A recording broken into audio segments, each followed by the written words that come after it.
Hello दोस्तों, हमारी आज की कहानी है एक है तो भाभी की तकलीफ़ें आप क्यों नहीं देख पाई। प्रिया, हमारी शादी को 4 महीने हो गए हैं। अब इस घर के लोग तुम्हारे लिए अनजान नहीं हैं। तुम इस तरह से उदास रहोगी तो मैं कैसे जा पाऊंगा। समझाता हूँ, ये घर तुम्हारे लिए नया है, पर धीरे धीरे यही घर तुम्हें अपना लगने लगेगा। देखो, भाभी भी तो बिना भैया के यहाँ रह रही है, और फिर माँ भी तो है। बस कुछ रोज के लिए तो जा रहा हूँ, फिर तुम इतना क्यों रो रही हो। सौरभ अपनी पत्नी प्रिया से कहता है। प्रिया बोली, सही कहा आपने, हमारी शादी को 4 महीने हो गए। इन 4 महीनों में मैंने सबके स्वभाव से परिचित हो गई हूँ। जहाँ तक भाभी की बात है, वो मुझे छोटी बहन की तरह प्यार करती है, मुझे कुछ करने भी नहीं देती है। मम्मी जी का व्यवहार उनके साथ जैसा है, आज न कल मेरे साथ भी वैसा ही होगा। बस यही सोच सोच कर मैं डर रही हूँ। सौरभ बोला, तुम्हारे कहने का क्या मतलब है। प्रिया बोली, अगर भैया यहाँ रहते तो शायद भाभी को इतना कुछ सहना नहीं पड़ता, और आपके जाने के बाद मेरे साथ भी वही सब हुआ तो। सौरभ प्रिया को समझ रहा था। तभी उसकी माँ देवयानी जी आई और बोली, बहू, किसी को विदा करते समय रोते नहीं है, ये अच्छा शगुन नहीं होता। और ये क्या तुम्हारे पल्लू से बंधा रहेगा, नौकरी नहीं करेगा। तुम्हारे माँ बाप ने इसकी नौकरी देखकर ही तो तुम्हारा रिश्ता किया था। इन 4 महीनों में तो तुम्हें सब सीख जाना चाहिए। जाओ, सौरभ के लिए दही चीनी लेकर आओ। प्रिया वहाँ से चुपचाप चली गई। देवयानी जी बोली, बेटा, जैसे 1 और 1 11 होते हैं, वैसे ही बेटे बहू को मिलाकर ही परिवार बनता है। तुम चिंता मत करो, मैं इसे कोई तकलीफ नहीं होने दूंगी। आखिर अब ये इस परिवार की सदस्य है। वो बोला, माँ, आप उसके मन का डर समझ नहीं रही है। अगर आप बहू को परिवार का हिस्सा मानती हो तो भाभी की तकलीफ इतने सालों में क्यों नहीं देख पाई। बेचारी जब भैया होते हैं तो वो फूल की तरह खिल उठती है, और उनके जाते ही आखिर ऐसा क्या होता है कि वो मुरझा जाती है। कभी सोचा है आप इस बहू की तकलीफ कैसे समझेंगी, जब सालों में भाभी की तकलीफ नहीं समझ पाई। सौरभ दही चीनी खाकर सबसे विदा लिया। अगले दिन प्रिया का मन बहलाने के लिए उसकी जेठानी नेहा उसे रसोई में अपने साथ ले गई। फिर चाय बनाकर बोली, ये लो, मम्मी जी को देकर आओ, वो खुश हो जाएंगी। प्रिया बोली, भाभी, मेरे एक चाय देने से मम्मी जी खुश हो जाएंगी। आपने तो इतने सालों में क्या कुछ नहीं किया होगा, फिर वो आपके साथ इतना रूखा व्यवहार क्यों करती हैं। नेहा बोली, इसमें पूरी गलती उनकी भी नहीं है, कुछ गलती हमारी भी होती है। शुरुआत में जब हमारे साथ कोई बुरा व्यवहार करता है, हमें उसी समय रोकना चाहिए, पर कई बार रिश्तों को मौका देने के चक्कर में हम सहते चले जाते हैं। मम्मी जी के साथ शायद उनकी सासू माँ ने अच्छा व्यवहार नहीं किया, जिसके कारण उनका स्वभाव भी वैसा ही हो गया है। खैर छोड़ो, तुम चाय लेकर जाओ।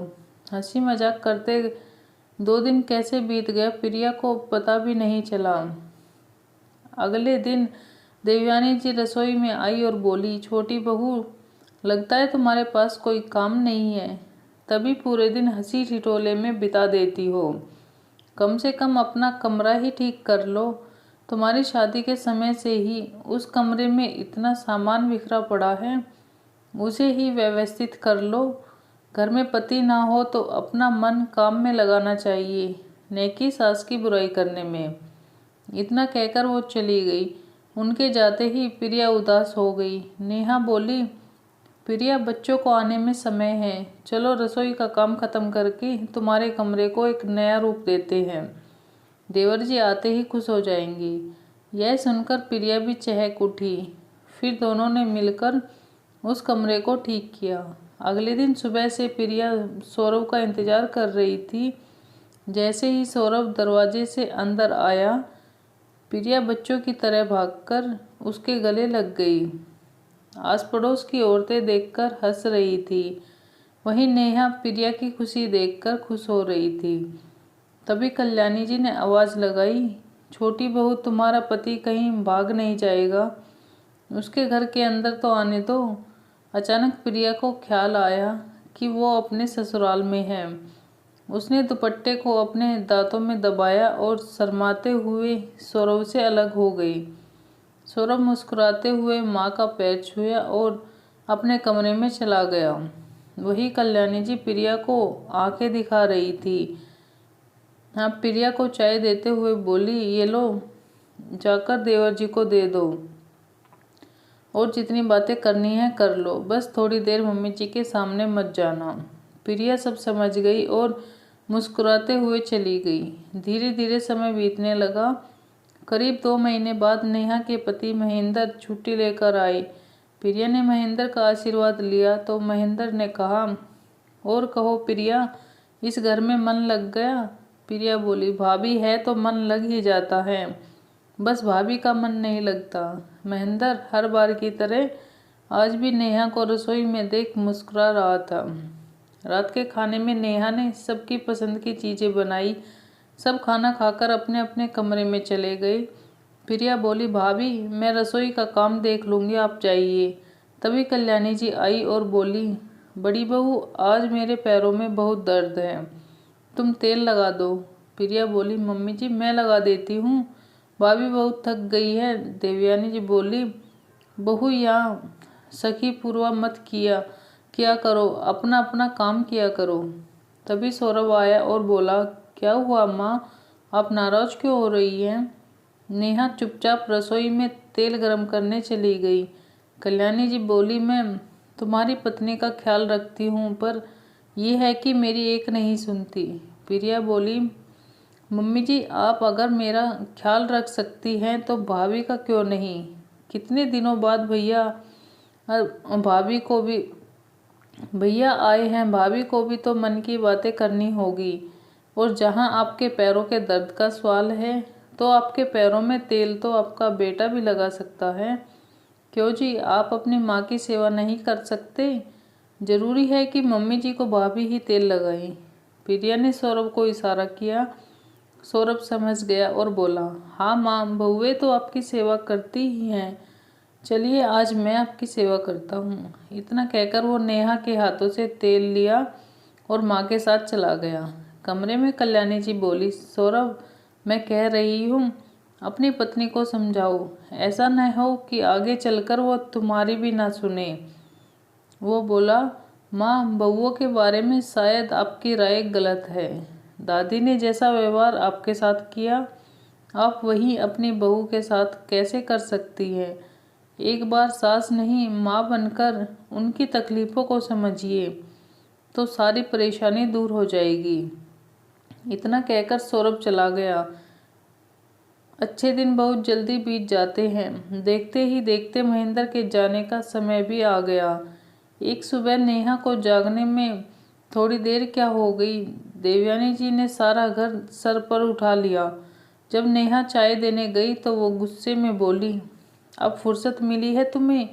इतने सालों का नियम तुम कैसे भूल सकती हो?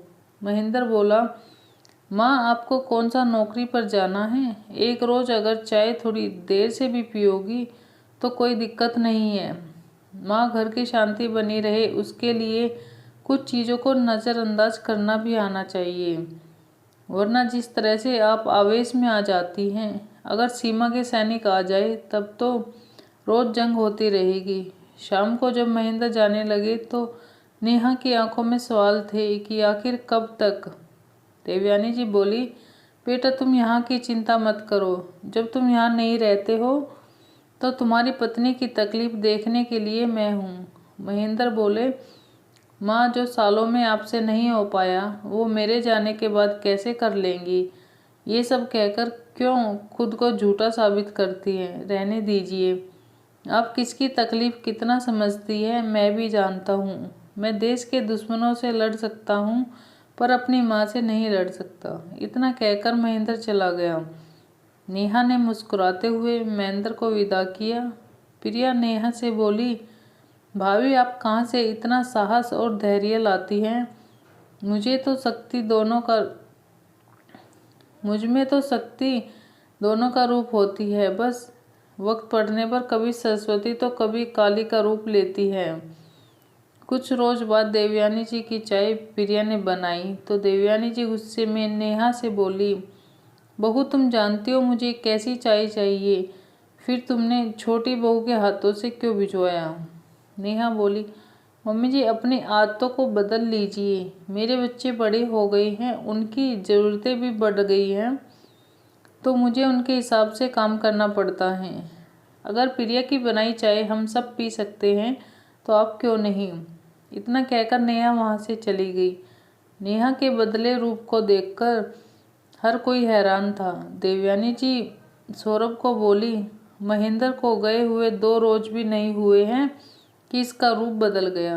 ये सब तुम्हारी पत्नी के संगत का नतीजा है, जो इतने सालों में नहीं हुआ आज कैसे हुआ? सौरभ बोला, माँ जब आप इतने सालों में उनकी तकलीफ नहीं समझ पाई तो आखिर वो कब तक आपकी उम्मीदों को पूरा करेंगी? एक तरफा त्याग आखिर कितने दिन तक चलेगा? वक्त रहते संभल जाइए, वरना दूसरी बहू भी ऐसी हो गई तो सोचिए आपका क्या होगा। देवयानी जी ने गुस्से में चाय पीना छोड़ दिया तो नेहा उनके पास गई और बोली, मम्मी जी हम भी दूसरे घर से आए हैं पर हमने समझौता किया, वही उम्मीद हम आपसे रखते हैं, पर आप अगर थोड़ा सा भी सहयोग नहीं देंगी तो हमारे लिए बहुत मुश्किल हो जाएगा।